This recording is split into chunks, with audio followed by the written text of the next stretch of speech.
across the UK, online and on DAB. The wild man of late night radio, Iain Lee. Differently interesting nocturnal emissions from a legend of late night radio. On air and off the leash. The Late Night Alternative with Iain Lee on Talk Radio. We'll get you talking.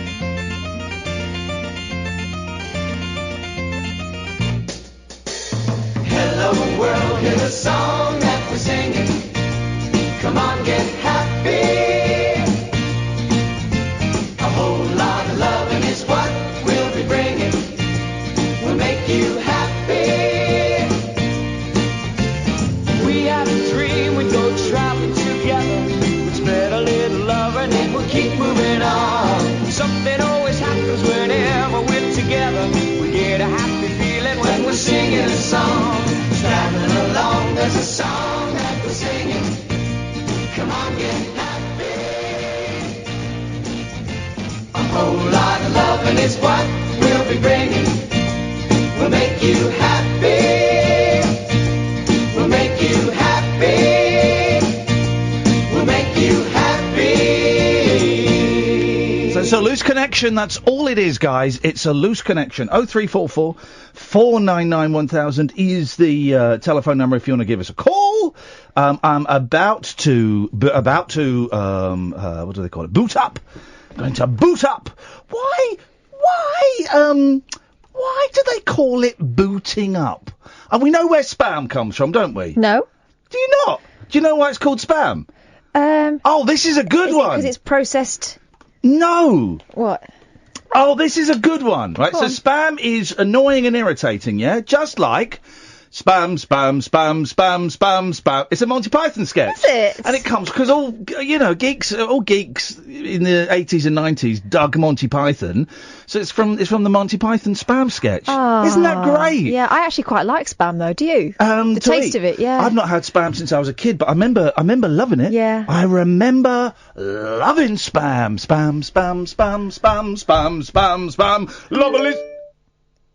I think we're going to have that a lot. Okay, so 0344 499 1000 is the telephone number if you want to give us a call.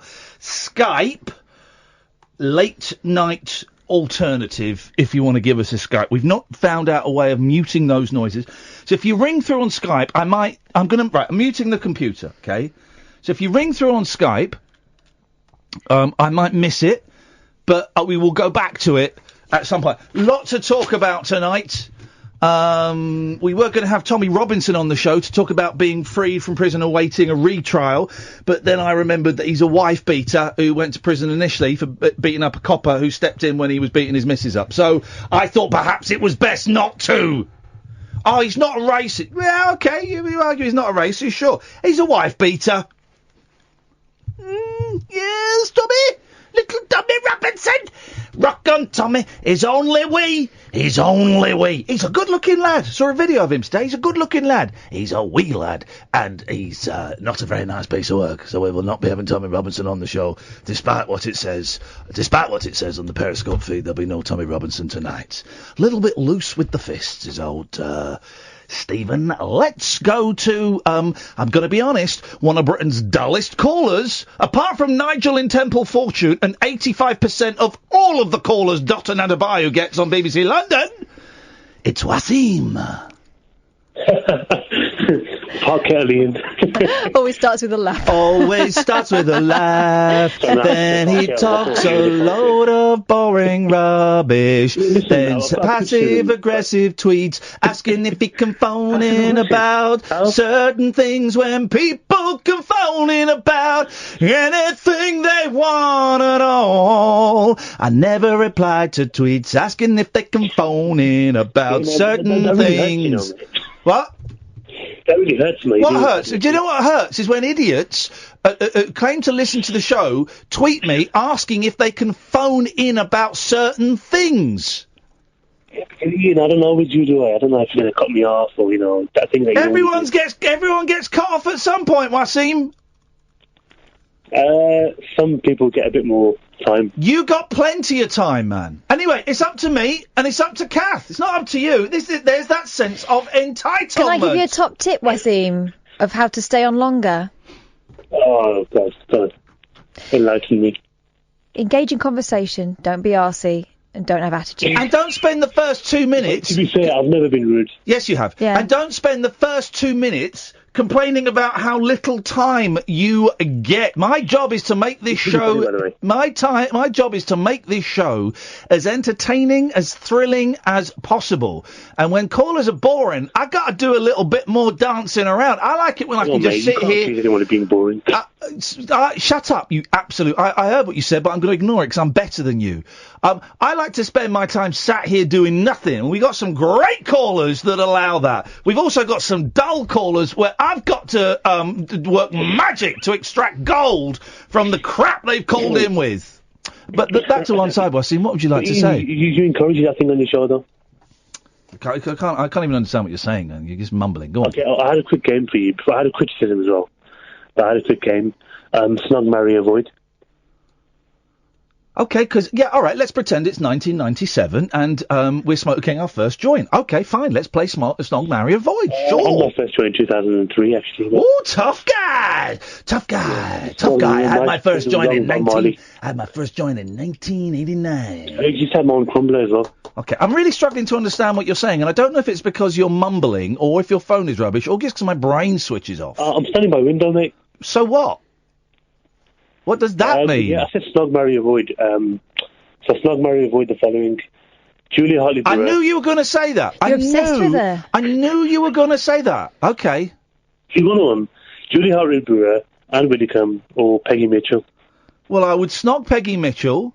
I would marry Julia Hartley Brewer, and I'd avoid Anne Widdecombe. You know, Anne Widdecombe isn't that bad, you know. Does that answer give you pleasure? Are you aroused by that answer? Is that what this is? Some sick jig? The same question as well. Sorry? I asked Kath the same question. Okay, go on then. Kath, Snog, marry, avoid the following. Danny Dyer, Iain Lee, or Mo. Good God, what a selection. I would love to watch you snog Danny Dyer. The man or the woman? Oh, yeah. Which one? Well, I don't want to get naughty, mate, so I'll stick to the man. Oh, in that case, I'm not bothered. Oh, gosh. Why do you want to know, Wasim? Are you stroking one out to this? No, mate, I've only struck out more than that on Friday night. I can't understand what he's saying. Do you know what? I'm not... Okay, thanks for your... I am cutting you off now, Wasim. Is that acceptable? Well, you've had two. Mean to Tony. You've had two questions. Oh, that's not a question. It's a criticism. I think you mean to Tony. Well, you weren't paying attention then. You weren't paying attention, Wasim. Yeah, I even think that Jonathan, for example, I think you could have handled that in a different way, mate. I could have done. I could have. Well, I tell you what, Wasim, and I knew you'd turn again. Why don't you go and visit? I'm not turning on you, mate. Why don't you go and visit Jonathan in jail, and you can handle him slightly differently? I'm not talking about him. I'm talking about Jonathan, the drunk Jonathan. Okay, well, Jonathan's a rude arsehole to me, Wasim, so I will speak to him how I want to speak to him, mate. No, I wasn't telling you to speak to him, mate. I just had a criticism. Yeah, okay. Yeah, you were. That's exactly what you were doing. You were telling me you didn't like the way I handled it. Jonathan is a very rude, nasty piece of work. Yeah, because you shut up, Wasim. Here's the thing about you, right? Here's the thing about you, is you phone up and you talk bollocks and then you don't want to listen. Are we gonna have a conversation, or are you gonna give me a lecture on how to do a job I've been doing for the last 20 years and won awards for? What is it gonna be? What are you being defensive for, mate? Because you're criticising me, so I'm defending myself. Literally, when someone criticises someone, the other person is entitled to get defensive. So, we've got a choice. We can either have a conversation about a job I'm really good at, and that conversation involves us both talking and engaging, or I can just sit here and listen to you spouting your bollocks. Which would you prefer? Okay, I'll be quiet then, Wasim. I'll be quiet. You tell me what I'm doing wrong and how to do it better. Away you go, mate. Be quiet, mate. I'm not saying be quiet. I'm just, from my point of view, when I heard this show, and I'm trying to stop listening to the show now because it's become a bit of a habit now, but I just think you could have handled it differently, mate. Okay, is that it? We done? So you phoned up to say... we've not done, Catherine, we've not done, sorry. How would you have handled it differently, Wasim, as you're the expert in these matters? I think Tony shouldn't just if it's called you in once, you can just tell Sam. You don't have to be so personal with him, I think. And you'll finish sentences. Have you finished now? Do I come in now, or...? You know, do you know what? Just get whenever you want stuffed. to, Just mate. get stuffed. You're a boring idiot. Never liked you. Him and Mo come on. They don't actually want to have a conversation. They just want to have a dig because it's attention. Exactly. And I knew Wasim would. I knew he'd turn. Tony's enjoying the show. Tony says, "What an effing P you are. All you do is abuse and belittle your callers. You just called the last caller the most boring person alive." I didn't actually, Tony. If you were listening, I said after 85% of the callers that Dotun Adebayo gets. Mark in Canary Wharf. Nigel in Temple Fortune. That horrible man who's got so... Anyway. But if anyone says anything bad about you, you retreat it. If anybody says anything bad about you retreat it and say you're being bullied.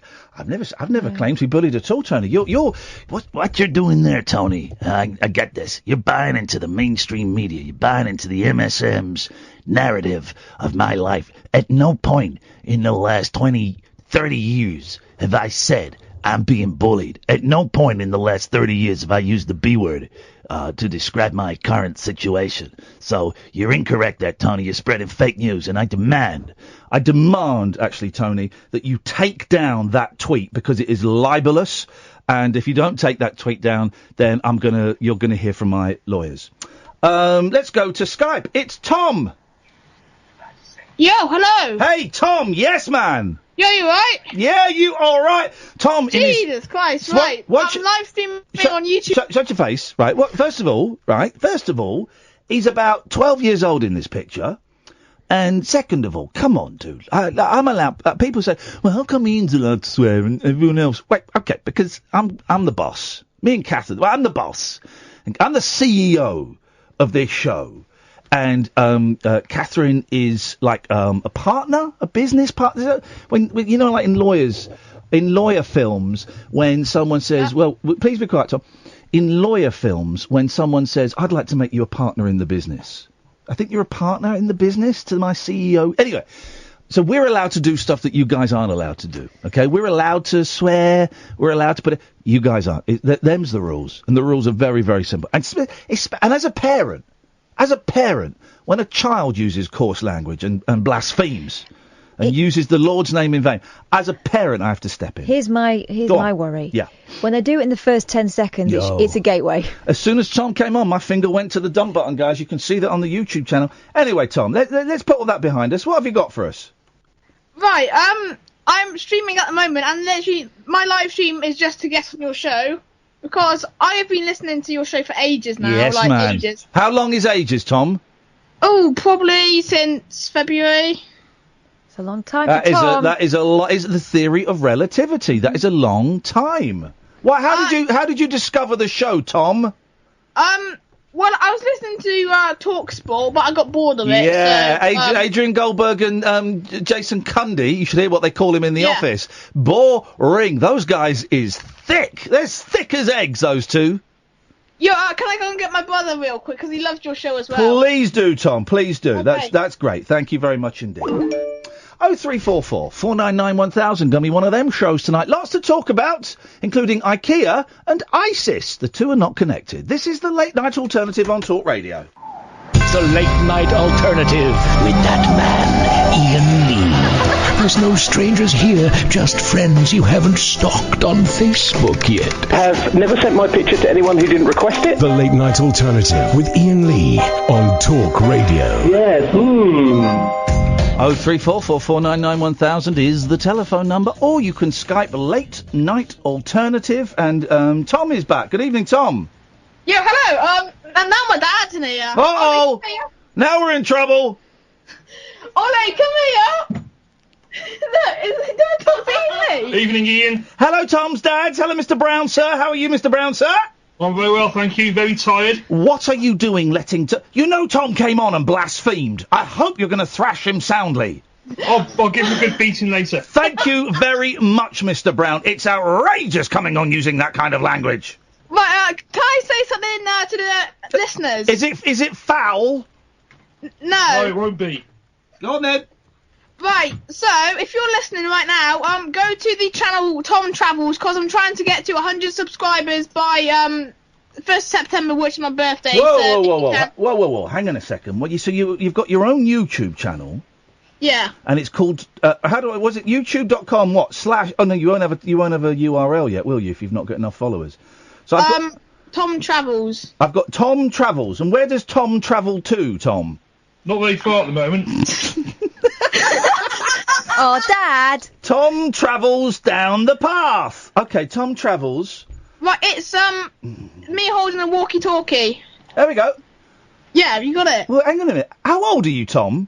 I'm 12 on the 1st of September. Your description is, I love casinos. You're 11.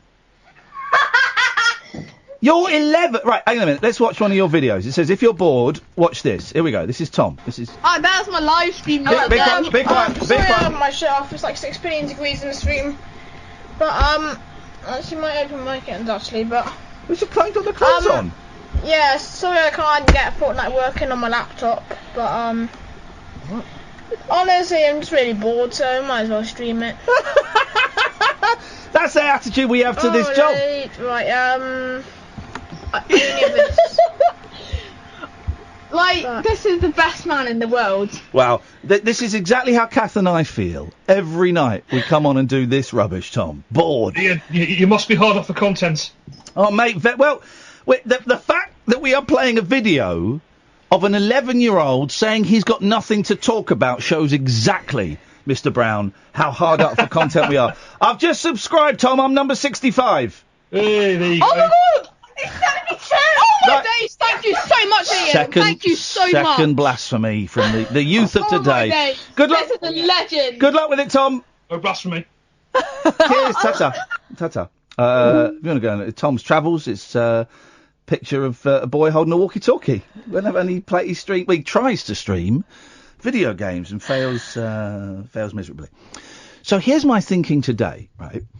And I was having this conversation with Catherine, and I think I'm getting somewhere with a thought, kicking a thought around in my head. I won't tweet it because it's too intricate for Twitter, and people will get the wrong end of the stick. And, you're not allowed. Well, you are.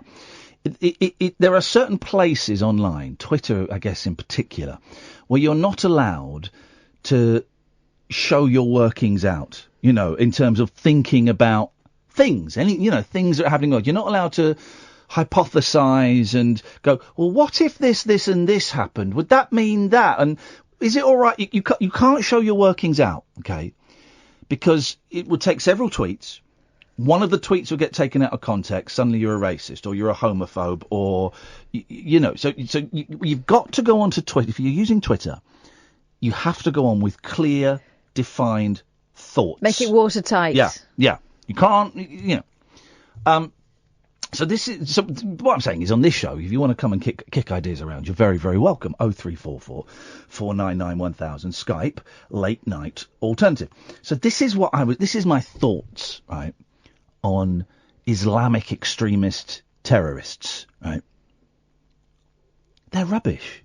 They're rubbish, aren't they? They are very, very poor, okay? And there can't be that many of them. And they can't be very bright. Okay, when was the last Islamic extremist terrorist act on this soil? We had a couple of bridge attacks last year, and obviously Manchester. Mm-hmm. So a year ago, something like that, a while ago, right? And while I would never take away the seriousness of what happened, would never ever do that, and people lost their lives and families have been affected, and kids have been murdered. We'll never take away from that. I'm not saying that what they did was not horrific and was not awful, and the poor souls, kids and adults died. Right? That's awful. Obviously, shouldn't have to say that, but I will say it because But is that all they've got? Do you know what I mean? What you were saying earlier on was that if we are to believe that this is organised and not just people watching videos online and going, right, that's an excuse for what I want to do. I'm going to have some of that. Well, then it's pony organisation. They're not doing very well. The fella that got sentenced a couple of weeks ago because he had some knives outside Downing Street, right? He'd been back and forth, I think, to Afghani